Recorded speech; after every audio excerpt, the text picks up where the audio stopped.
emosional zəka bugünün trendində olan bacarıqlarındandır. Bugünün iş adamlarından, satış adamlarından tələb olunan bacarıqlardan biridir. Amma ümumiyyətlə emosional zəka nədir? IQ bildik ki, bilik, bacarıqlar beynimizin daha çox analitik tərəfin, məntiq tərəfini təşkil edir. Riyazi və məntiq tərəflər, net tərəflər. Amma emosional zəka dediyimiz daha çox duyğusal. Emosional zəka insanların birinci növbədə öz duyğularını anlamağıdır, düzgün istiqamətləndirməyi bacarmalıdır və qarşısındakı insanların da duyğularını dərk etməyi öyrənməlidir. Yəni, bu bacarıqları tələb olunur insandan. Birinci növbədə öz duyğularımızı anlamaq, onu düzgün istiqamətləndirə bilmək və sonrası da nə? Qarşımızdakı insanların duyğuları empati ilə dərk edib başa düşməyə çalışmaq. Və bu çox böyük bacarıqdır həqiqətən də və çox önəmli bacarıqdır günümüzdə və önəmli bir faktordur. Yəni, bu işi hər insan öhdəsindən gələ bilmir.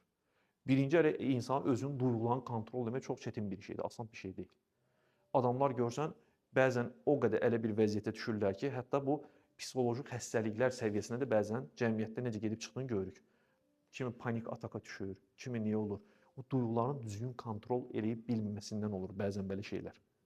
Bir müddətdən sonra vərdiş halına keçir. Bir insanıq.